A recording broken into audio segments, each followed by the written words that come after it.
So today, class, we're going to be working with our FANUCCert robot. We have our cert card here. We're going to be working on starting a program using the FANUCCert robot. We're going to be doing it both in RoboGuide and on the physical robot using the Teach Pen. So that's our goal for today. We're going to jump back first. We're going to talk about what we covered last time. Our last unit was all about jogging, and you have all shown me that you have a mastery of jogging. You've run through the mastery test. You've been able to touch your points and move on within a designated amount of time. So you are capable of jogging in both joints and whirl. We've gone through that test. We've all passed that. You've all succeeded. So now we can move on to the next step in that process, which is using this information to build a program and actually accomplish a goal. Now, just as a flashback, we have two most common frames we were jogging in. We have joint, which is where we are using one individual joint on the robot, and that is the only thing that is moving at that point in time. So if I was to move joint one only, it would keep everything else rigid, and it would just move that one part. If I was to move joint three, it would take that part and move only that one, keeping everything else rigid. The other side of this is world. World is where we are looking at a Cartesian XYZ plane, and we are moving the tool point, the center point of that tool, and we're moving that in the X, the Y, X, Y, or Z directions. And the robot is responding on its own to keep that tool center point moving smoothly in that direction. So if I wanted to move this tool center point in world, in X, the robot would change its joints to keep that tool center point tracing out that solid X direction. If I wanted to go in Y, it would adjust the joints to keep it moving smoothly in Y. If I wanted to go in Z, it would adjust all the joints to move in Z. Much like with my arm, as I go in X direction, I have to bend my elbow, I have to bend my shoulder, I have to bend my wrist to keep my finger pointed in that set direction. If I want to go in Y, I have to adjust the joints in my arm to do that. The robot shifts itself to keep this tool center point stable. Whereas in joint, it only moves that one part. Everything else stays rigid. So, that's what we covered last time. You are all capable of jogging in joint world. So we're going to utilize that today to move on and do more with our program. So, your goal for today is to create a program on the Teach Pen. And when we do it in RoboGuide, we're going to follow the same process because most of the time the Teach Pen is going to be the tool you are using interacting with most. I want you to have that practice using the Teach Pen and being hands-on with the Teach Pen. We'll also have you program 2 points in a program once it's been created. So, why would you want to do the program? What's the point of the program? Why are we working on this at all? The point of the program is to accomplish a task. You are taking this robot and you are teaching it to do something. We're running it through a set of tasks and we are accomplishing some set goal. And that is really the end game with the robot. You are trying to make something happen. So, you are taking this and you are making it do something. You're making it move and accomplish some task. And we can do this to remove that task from something a person would have. We always talk about 3 Ds that we're trying to remove: dirty, dangerous, and dull. If we can take a robot and we can have it go through a process that would be dull or dangerous for a human, we can keep people safe and we can make sure jobs are done in a more efficient and more correct process while a human can be monitoring it to make sure the robot is doing what it's supposed to be doing. Correct. So things like this, we can have moving objects, spraying paint, scanning barcode. We watched a video last week about a robot that is cutting cakes with a knife. Think about that. Not a very safe job for a person to be doing, swinging a knife around. We can program that robot to follow those points and move through that process and remove that danger from the human. So, setting up these programs, we can cause things to happen. We can get tasks to be accomplished and run through to hit a specific goal and do what we need to do to make this robot work.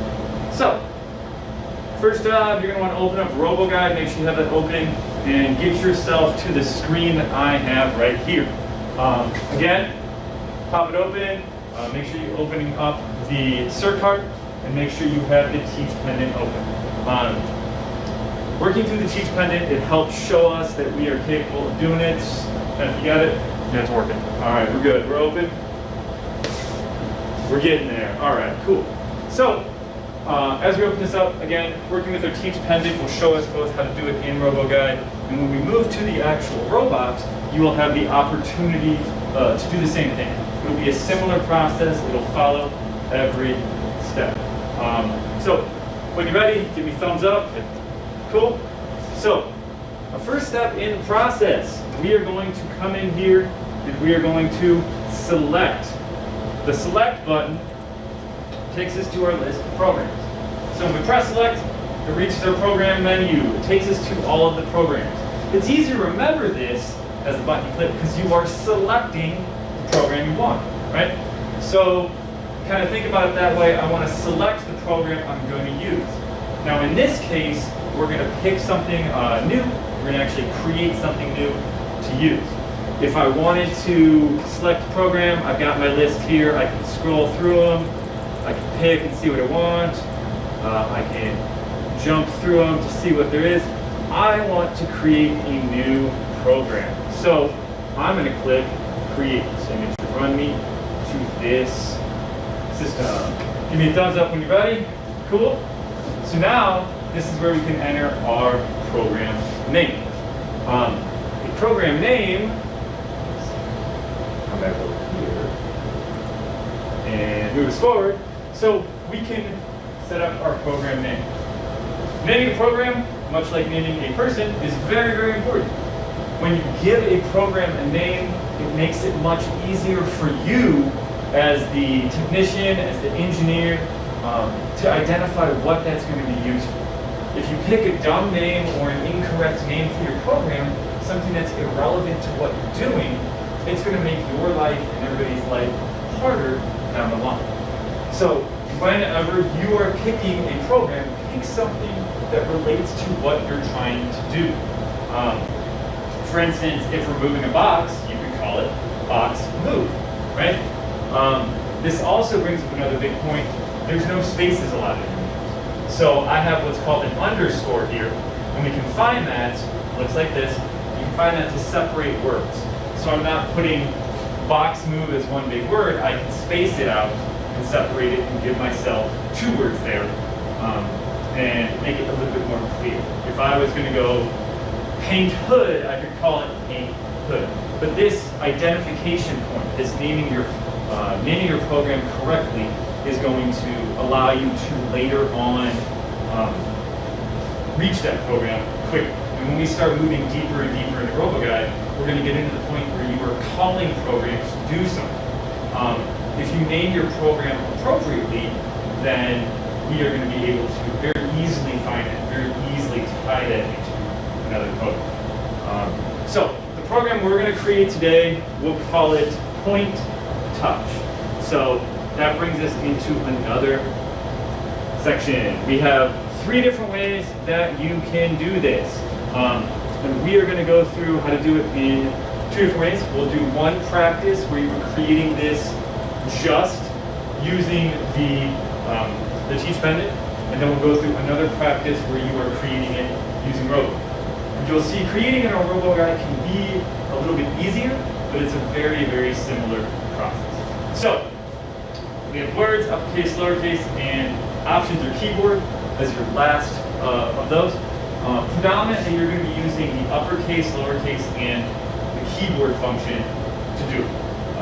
If you are creating this on the Teach Pendant, right, you're going to want to use the uppercase or lowercase.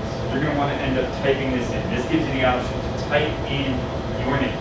If we are on RoboGuide, you're going to want to use the options keyboard function, which will allow you to type it in on a keyboard and then enter it much, much quicker.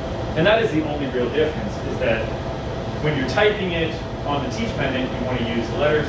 When you're typing it on RoboGuide, you want to use the keywords to be much, much faster. So, bring yourself in. Let's name our program touch point. So make sure your teach pendant open up. I'm going to click here on uppercase. And you're going to see a whole bunch of letters pop up at the bottom. Once you have clicked on uppercase and you have all your letters at the bottom, give me a thumbs up. You know you're good to go. All right. So now I'm going to name it touch point. And this is going to be good because this will show us a couple of things we need to consider while we are actually creating our names. So I come in here, and to put in a letter on the teach pendant, we're going to click on these buttons. And we can see how many letters do we have in that first button, John? 5, right? 6. 6. Sorry, miscount. It's okay. We have 6. So what this button is going to do is it's going to program each one of these 6 letters in order. So first letter in touch point is touch Underscore T. T. Yeah. So first letter is T. So we're going to click on the ST. If I click it once, I get an S. Click it a second time, I get a T. Great. So now we've got our first letter program. So I got my T. The second letter in touch point is O. O. So let's click on it, add our O. You'll notice that when I start clicking a different key, it starts adding a new letter. RoboGuide and our Teach Pendant software, it's smart enough to know that when I start pressing a new button, I want a different letter. So I can move that and I can come over and I can put it in O. I can finish it off. So work with me, type in the rest of touch, rest of your letters, and I'll be over in a second. T-O-U. So come over, take a look, make sure you got it.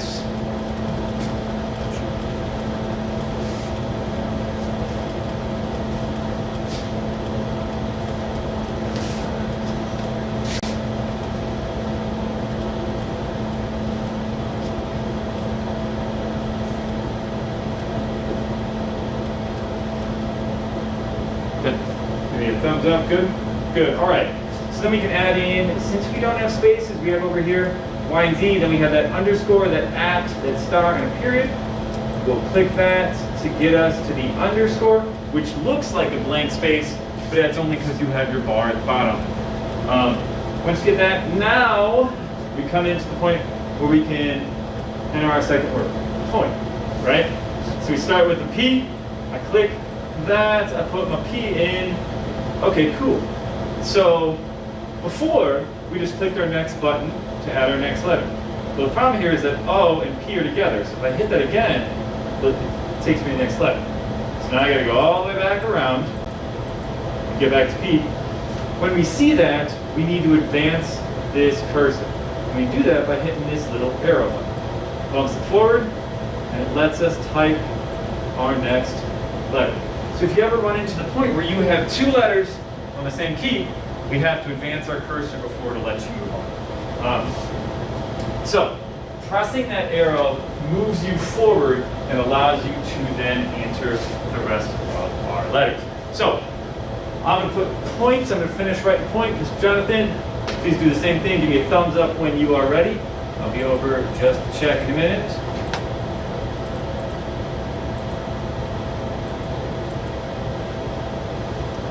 Point. Going good? Yep. Awesome. Great. And then we can hit enter. So we'll hit enter. Keyboard. Boom. And then we see we have now 2 options. We have details and we have edit. So we are going to click edit so that we can now. Edit. Okay. So we can come back in here. Oh, now I'm all stuck. So if this happens, right? We said it says I have spaces for my program name. Unfortunately, that means we are not going to be able to put this name in at all. I have to come back and I have to start my entire process again. So I'll come in here, I will hit and get out of this, and hit select, hopefully take me into this. You press the previous key, maybe? Huh? The previous key on the pendant, maybe? Previous key, let's see if that works. Oh, look at that. Nice, and now I can actually end up clearing out words. So, when, I don't know how we got points in there. Touch.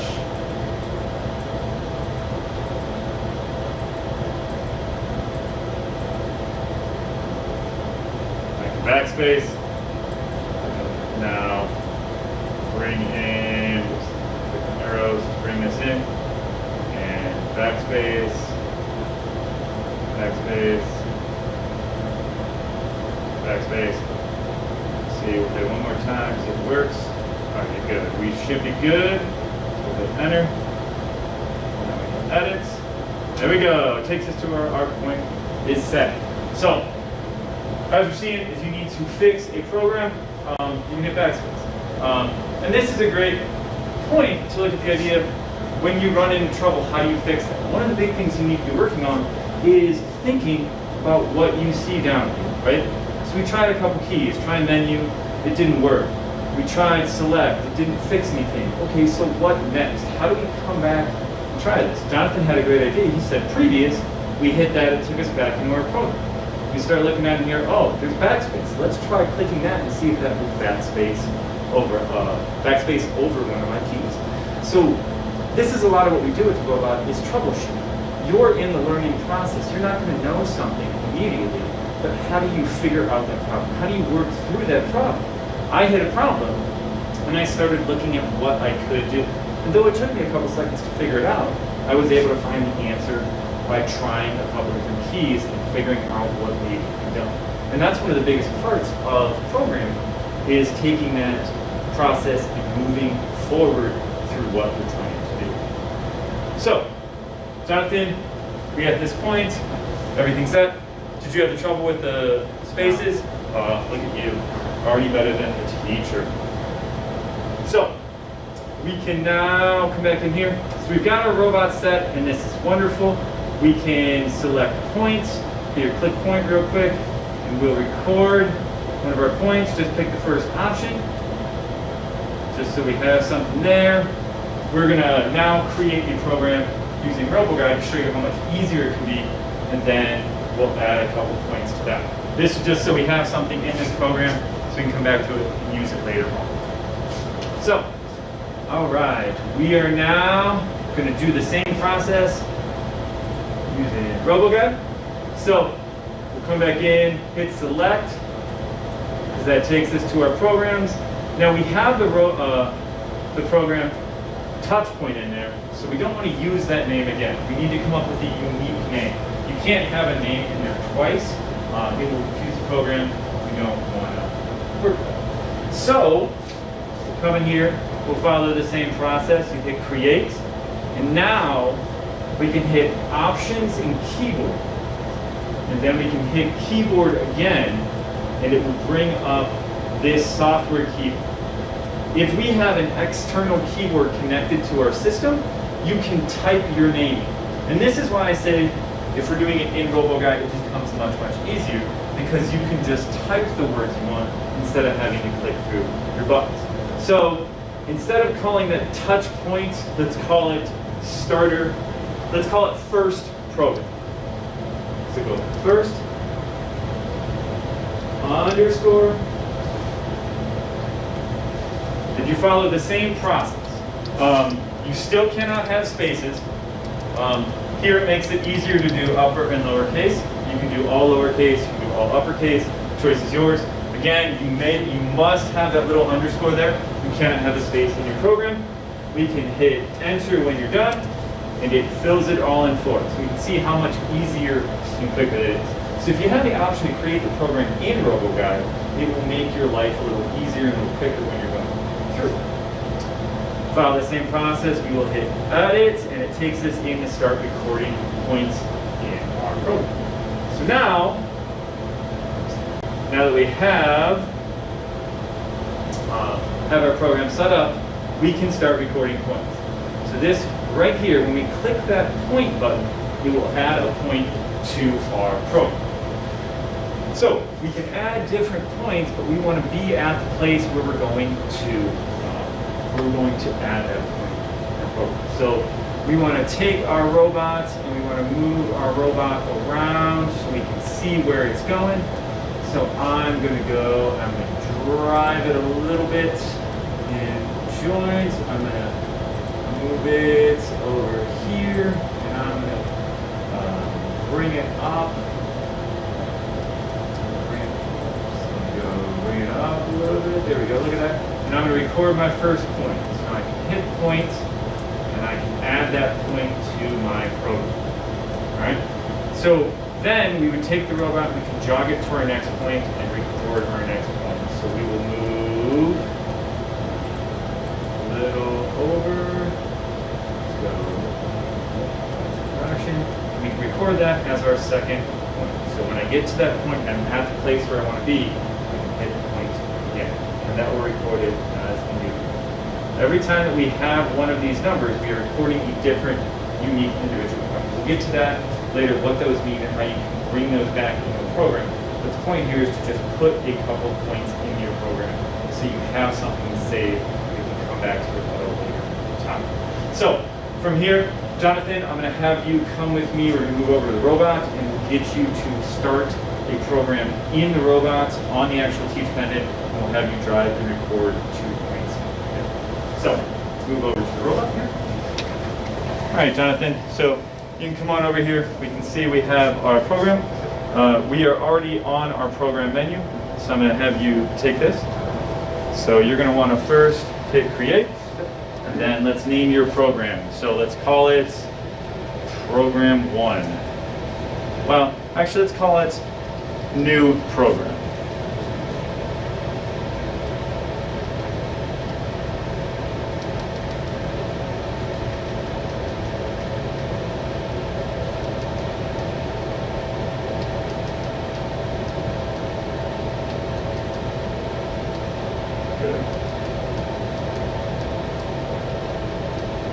Good. So now we can edit our points and let's jog the robot. Let's bring it over here and down so it's just a little above the conveyor belt. Good. Nice job.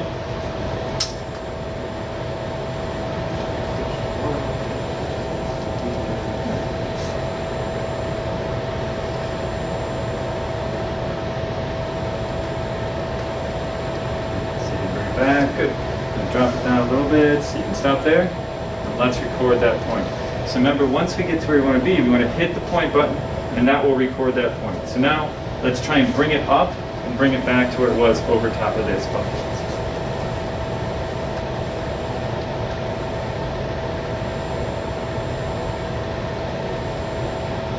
So that looks pretty good. And then we'll record that as our second point. Nicely done. So now we've saved 2 points in our program and we've got something that we can work on later on. Well done. That's looking good. We can stop there for today. Thank you. Don't forget, turn off the robot. Can't walk away from a live robot. There we go. Thank you.